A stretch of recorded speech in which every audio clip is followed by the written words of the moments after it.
Puerto Rico, outpost of American democracy. This island was discovered in 1493 by Christopher Columbus, to whose memory this monument at Aguadilla is consecrated. Ruled by Spain until 1898, peopled by descendants of Spanish settlers.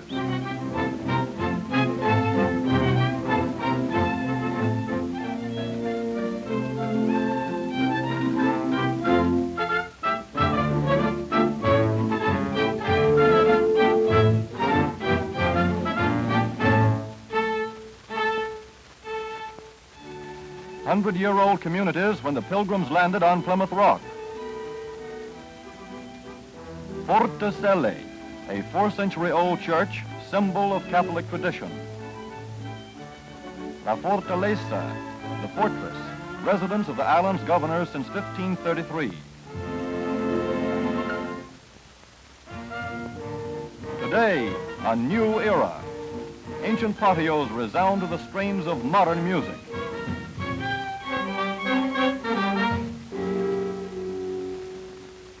But time-honored customs linger on. Here is the Sayas Choriao, a centuries-old Puerto Rican country dance.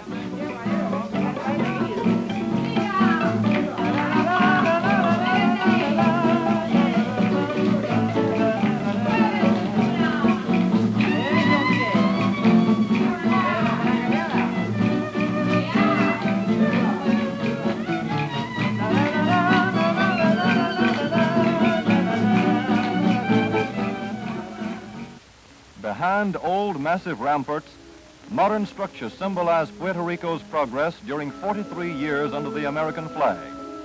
Its strategic position in an unsettled world now gives the island a new and vital importance, in the realization of which its 2 million peace-loving people are cooperating patriotically to forestall the spread of totalitarian tyranny to the shores of the Americas, and thus to uphold the traditions of the great Latin American patriots and teachers, of whom not the least is De Hostos, illustrious Puerto Rican educator.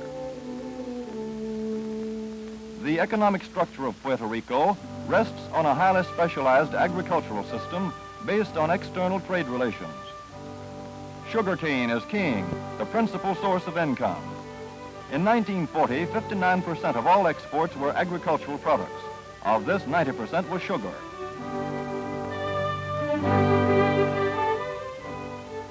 Large sugarcane interests occupy the fertile coastal plains and furnish seasonal employment to workers in the cane fields.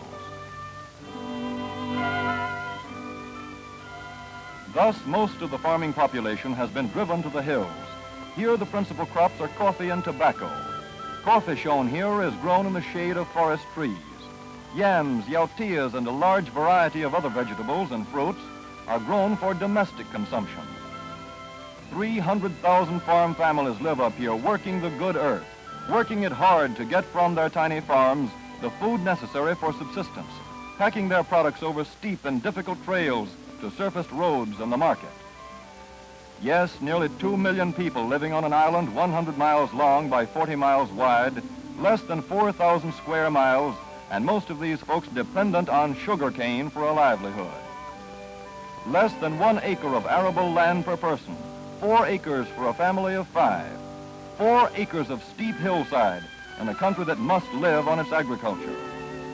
All of them must work. Men, women, boys, girls, many with no implement but a pico or a pointed stick. The Puerto Rican farmer manifests independence, thrift, and courage worthy of the highest praise. Witness Don Juan Paz Ruiz.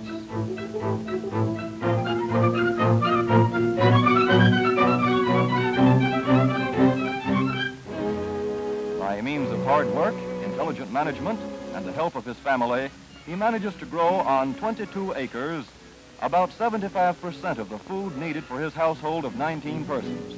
No movies, no auto, no radio, no 8-hour day, but supreme satisfaction in the knowledge of work well done.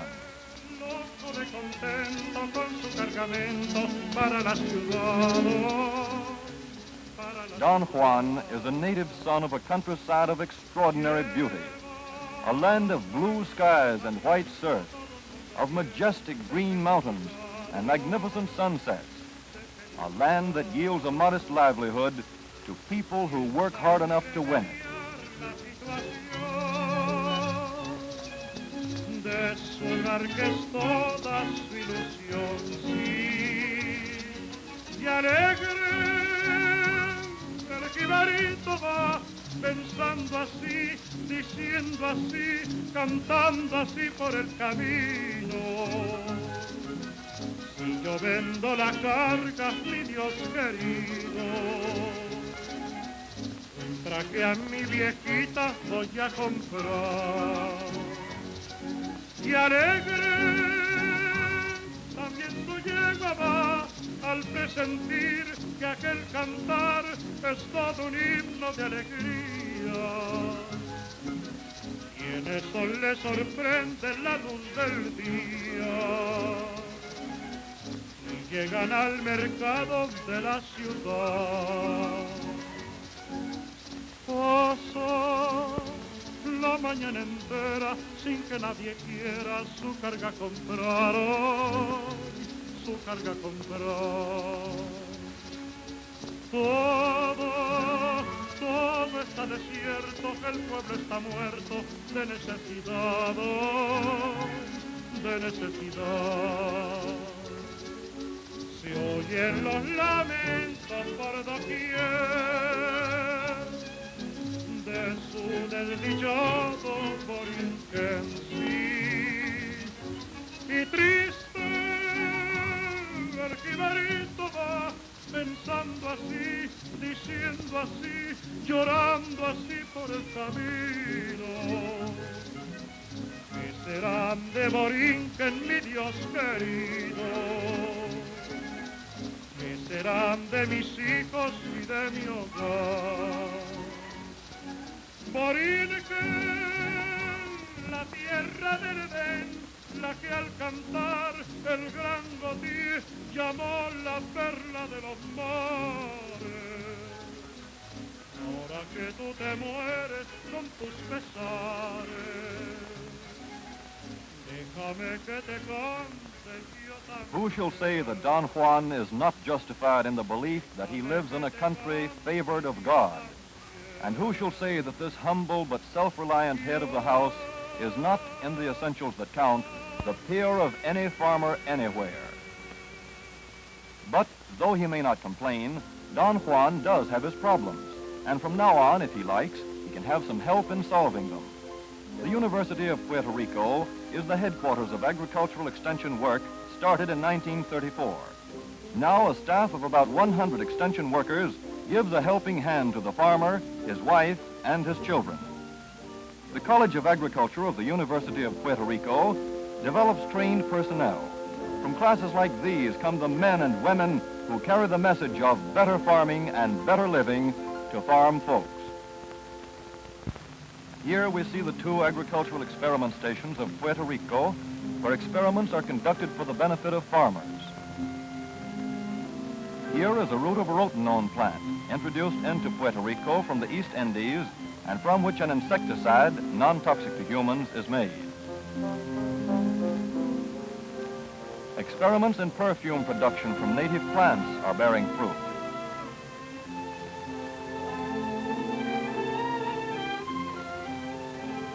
Also, the culture and processing of vanilla beans.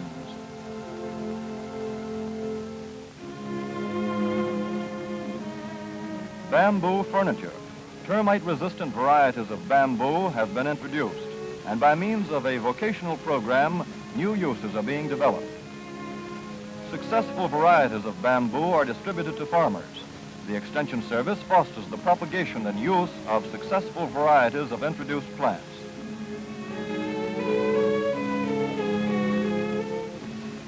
An objective lesson. An extension specialist teaches a group of farmers and 4-H club boys how to prepare a good fertilizer from farm refuse and chemicals.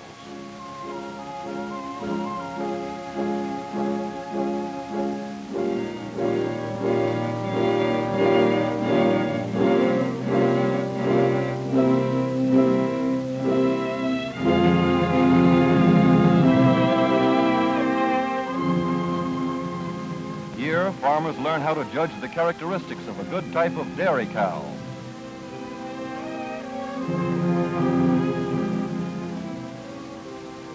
Topography does not favor the extension worker in this extremely rugged countryside.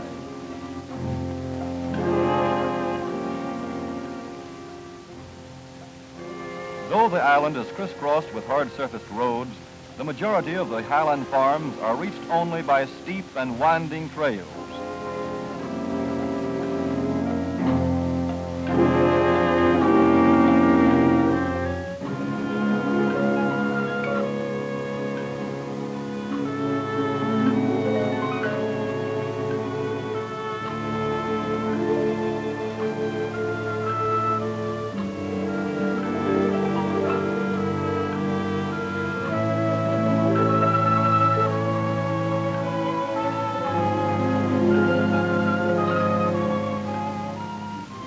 Regardless of terrain, few farmers will miss the informative discussion groups when the county agent is in the neighborhood.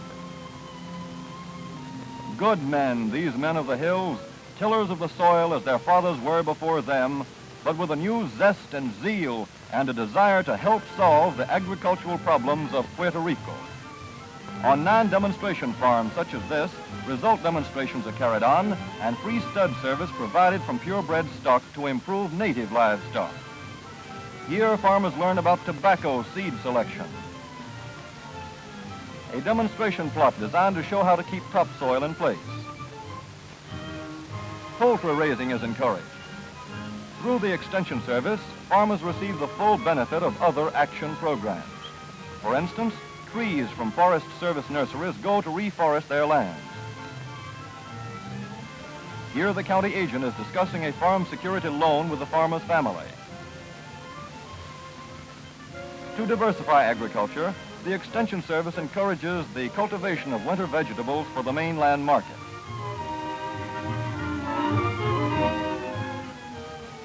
Marginal lands are proving suitable for cotton.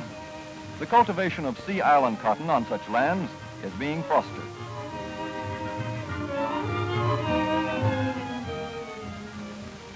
Whole families of poor people find employment in these fields. Important as the farm itself is the farm home. Hence, home industries are encouraged. Under Extension guidance, Senora Josefa de Morales raises and cans food for home use and for sale. Hard work, but this beautiful and comfortable home is the reward. Deft fingers making the lace for which the charming Puerto Rican women are famous. An art passed down from mother to daughter through the centuries.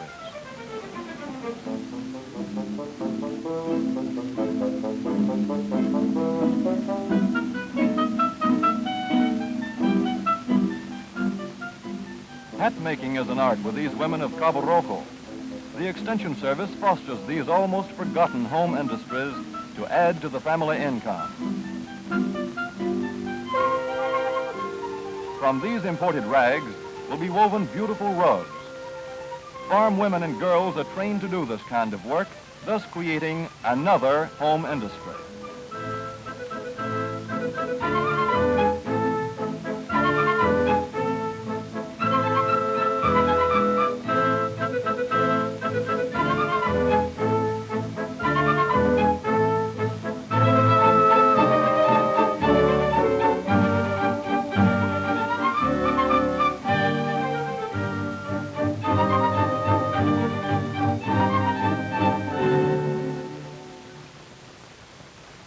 About 7,500 farm boys and girls have joined the 4-H club movement in Puerto Rico.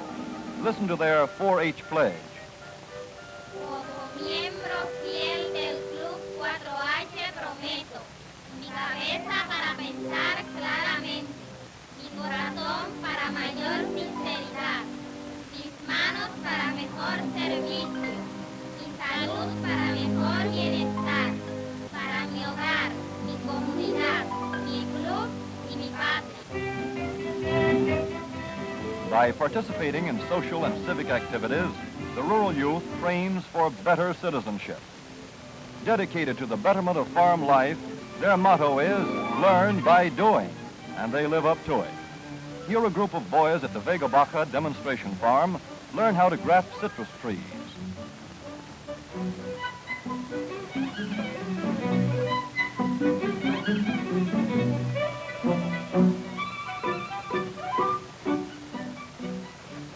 .4-H girls are trained in the art of homemaking. Following the instructions of the home agent, they can the products of their home gardens. Girls of the Villa Machina 4-H Club of Sabana Grande take earnestly to their sewing project. Humble, thatched, typical home of many of the less than 1 acre farmers where the goat is the family cow.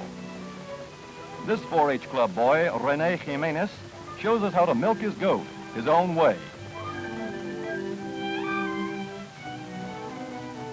Here we meet Humberto with his swan project. He is in 4th year high school, yet he takes on the added duties of caring for his animals. These girls of Calle make beautiful artificial flowers from native grasses. This is profitable work, but the 4-H clubs have brought something more to rural Puerto Rico. They have brought recreation to the farms, activities that tend to make farm boys and girls healthier and happier.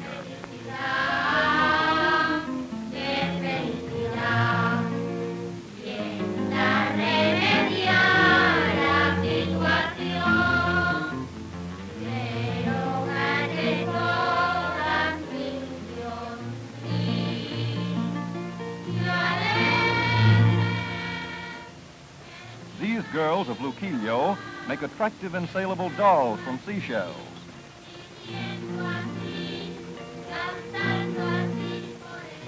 Girls also have field projects. This senorita of Vega Baja takes us into her well-kept papaya grove.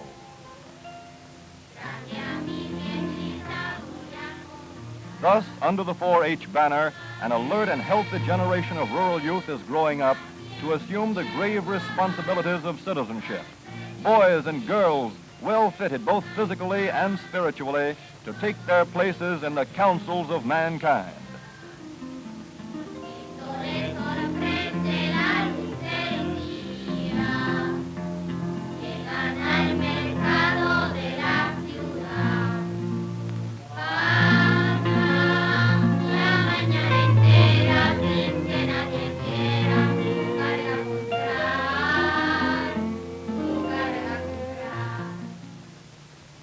Spirit of helpful service on the one hand, and a determination to build for a more bountiful future on the other, better farmers are improving farming.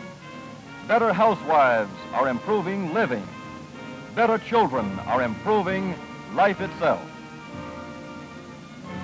And when the hours of toil draw to a clean stout hearts glow with hope and boast of the will to work for a fuller life in rural Puerto Rico.